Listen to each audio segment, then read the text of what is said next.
Good evening. The Ballymurphy inquest was told today by a former paratrooper that rogue soldiers had been out of control during the shootings in August 1971 and that they had shot innocent people. The witness was in tears as he gave his evidence. He said he knew many in the army in West Belfast at that time as honest professional soldiers who did the right thing, but some were psychopaths who were dangerous to be around. Will Leach reports. An anonymous soldier screamed in the witness box who wept as he thought back 47 years. Soldiers here at the Henry Taggart base had told him what had happened, he said, the day internment was introduced. 4 people were fatally shot on waste ground opposite. For their families today, remarkable testimony from this former soldier. Soldier M597 was a corporal in A Company, talking to soldiers from B Company. He knew them well.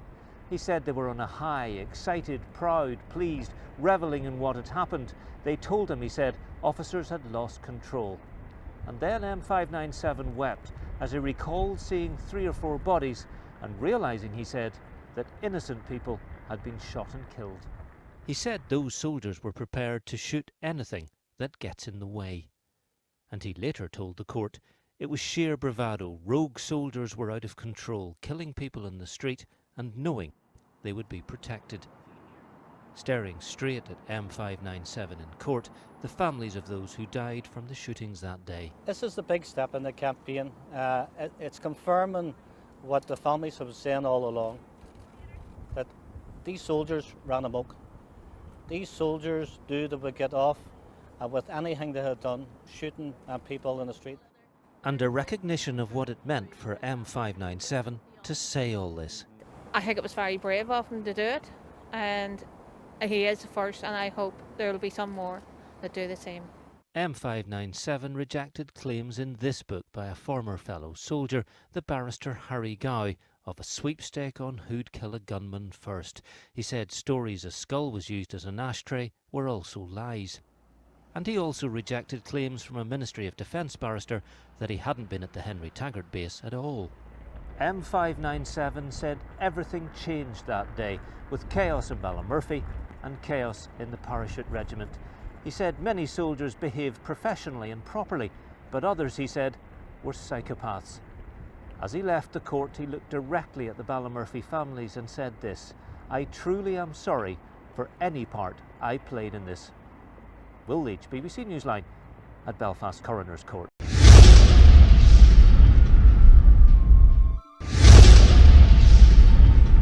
Over recent years, the veteran community has come under sustained attacks from not only the media, but also the public. The public seem to believe, because they've heard it so many times, the Sinn Féin narrative that the soldiers were the aggressor and that the poor terrorists were simply some form of Robin Hood freedom fighter trying to protect their own community. Who is to blame for this? The people to blame are a spineless government who fail to continually protect the veteran community. A classic example of this would be last week, when we saw the Secretary of State for Northern Ireland stand up in the Houses of Parliament and actually say what she truly believes. What she said was that for the 10% of killings that were accountable to the security forces, that soldiers acted with dignity and with honour. What then happened was a backlash. And where did that backlash come from? It came from the Sinn Féin community. It came from the nationalist community and Republican supporters who genuinely want to see soldiers put in the dock and tried. Soldiers like Dennis Hutchin, a man in his late 70s, terminally ill, with limited time left on this earth, who's lived his life with honour and dignity and is now being dragged through this shameful court process. We also have the situation where the Ballymurphy families, who actually went on national TV last September, 2 months before their own inquest opened, and actually made spurious claims and accusations against soldiers, that soldiers indiscriminately shot their relatives, and some of the statements that were made were just unbelievable, considering that an inquest was just about to start. These people are allowed to continuously make these claims. They are continually making daily Twitter announcements. Twitter is a major form of publicity for the Ballymurphy families, and on a daily basis they put out court proceedings in Twitter feeds, effectively making more spurious accusations before even the judge in the inquest has had time to consider her verdict. What you're about to see is footage, real footage from the Ballymurphy riots. Now, these people were not simply going about their daily lives. I'm not saying that everyone in Ballymurphy that day took part, but what you will see are petrol bombs being thrown at soldiers. It started with bricks, then it went to petrol bombs, and then it went to something more sinister, nail bombs. The nail bombs can cause death. A petrol bomb can cause serious injury and death. Are they weapons? I believe they are. Will the IRA admit that? No. These are just poor people going about their daily lives, throwing petrol bombs, stones and nail bombs.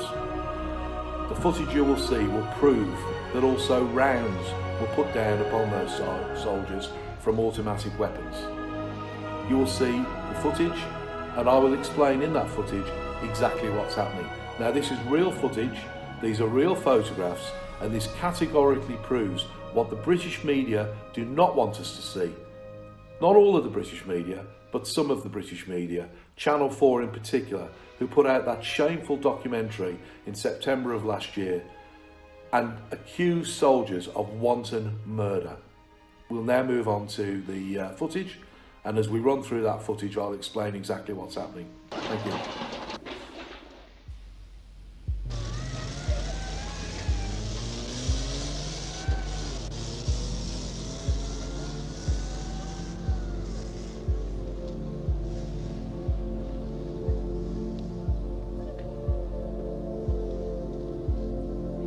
Here we have the rioters, bin lids being rattled, men, women, children, a few dogs, a couple of hundred people there I'd say, maybe more. There's the Henry Taggart Hall. Okay, now petrol bombs start coming in. See the Sanger there in the distance. Nail bombs, petrol bombs, they were all being thrown into the barrack block that day. The soldiers were told to sit on the ground inside that hall because to stand up was too dangerous because of the windows being shot out.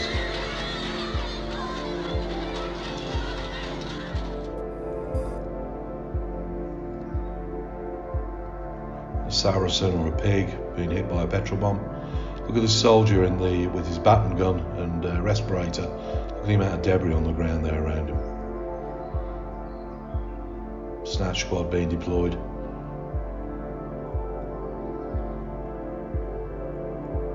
That's a very charged environment and a very hostile environment.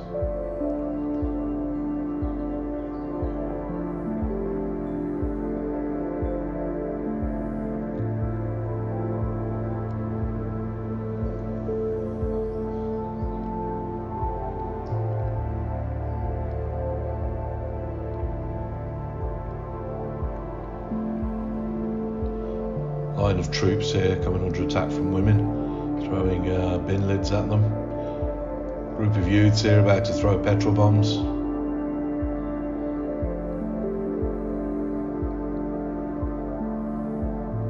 Now listen to this gunfire and listen very carefully. Did you just hear that automatic fire? Little muffled sound. Listen carefully again.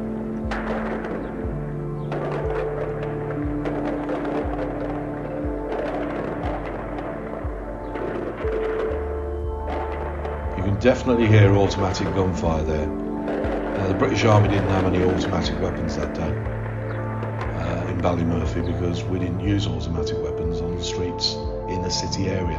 SMGs had been withdrawn. Look at the debris inside the Henry Taggart Hall. That's a lot of debris, a lot of bricks have been thrown. Now we're going to zoom in on the Sanger here, the improvised Sanger. Look at the sandbags. Why didn't Channel 4 show this on their documentary? Look at the holes in the sandbags. Those are bullet holes. Henry Taggart Hall, windows shot out, and bullet holes all around the windows.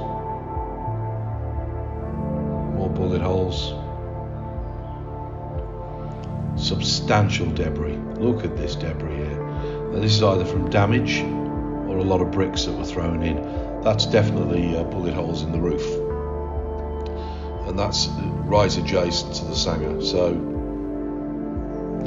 a lot of civil unrest that day in Belfast in general. You can see here a British Army vehicle being burnt out, soldiers taking cover, more barricades being built.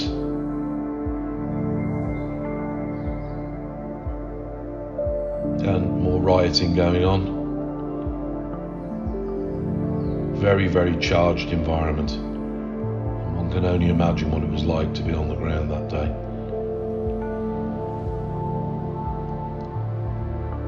A lot of civil unrest, a lot of very angry people over internment, and a lot of bricks being thrown, and petrol bombs and various other bits of debris. Hijacked bus.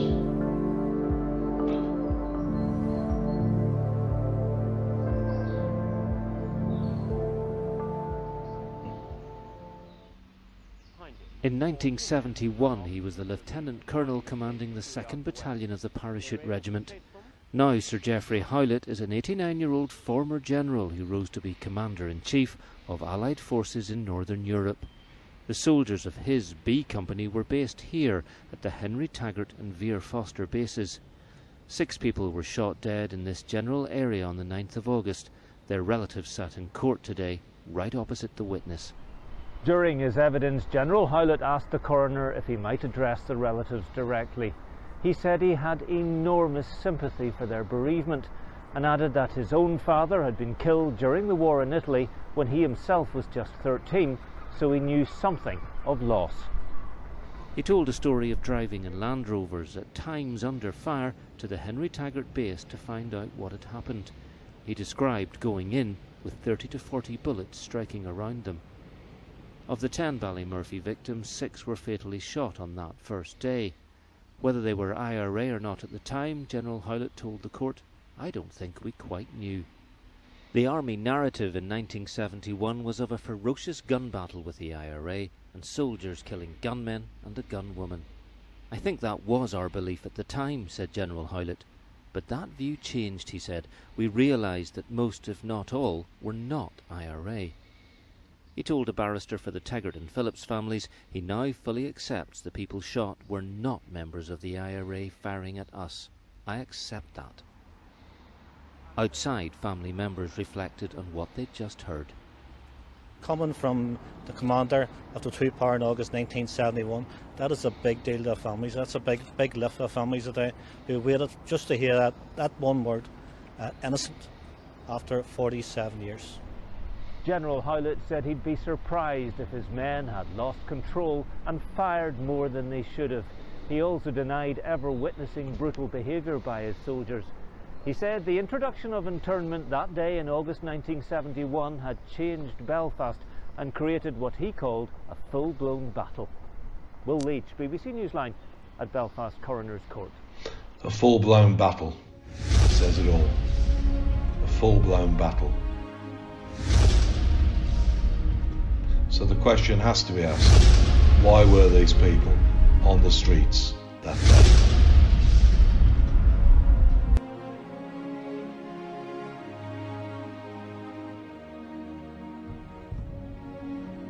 Well, there you have it. You've just viewed the footage from the Ballymurphy riots.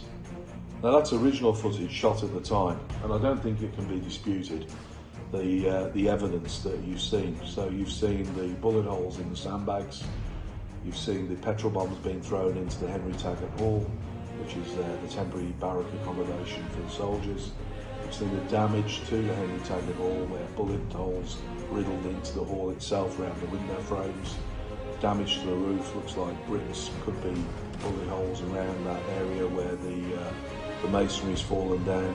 And you know, there's no doubt that petrol bombs and nail bombs have been thrown that day. You can see the crowd outside the Henry Taggart Hall, rattling dustbin lids on the ground and throwing petrol and nail bombs in there.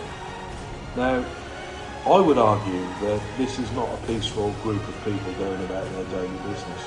This is a serious situation where soldiers are being fired upon. You can hear the gunfire, you can hear automatic gunfire, and there is no doubt that the soldiers were fired at that day because you could see the bullet holes in the sandbags. In September of last year, there was a programme aired on Channel 4 called the Ballymurphy Massacre. This programme was directed and produced by Colin McRae, and it was a very biased, one-sided version of events. It didn't mention the bullet holes in the sandbags, it didn't mention the gunfire coming into the compound, and it certainly didn't show people rioting in the streets and throwing petrol and nail bombs into the soldiers' compound. What it did show us was just people going about their daily lives, standing there talking when soldiers opened fire on them. It could not be viewed as a impartial programme, and anyone that would suggest otherwise is living in cloud cuckoo land. The relatives who are giving evidence at the current inquest into the Ballymurphy incident went on to national TV on Channel 4 and made some very serious claims, and I'm going to read these claims one for one, word for word, as they were said. Bobby Clark was the first person. He described seeing two soldiers, in brackets snipers, tracking him as he ran across open ground. He then explains how he started to zigzag to avoid being shot. However, the soldiers opened fire and shot him twice. Father Des Wilson claims that the British Army murdered the very people they were sent in to protect. Janet Donnelly describes how the British Army murdered her father, then sang songs to rejoice while she was a child, and they were revelling in this, which she found grossly upsetting. Breach Voyle claims the British Army knew what they were shooting and why they were shooting, knew what they were doing, and they had threatened her mother lots of times previous to this. Alice Harper and John Taggart describe how paratroopers started firing at a group of people standing innocently talking to each other. These included their father. They say that soldiers opened fire indiscriminately and shot anything that moved.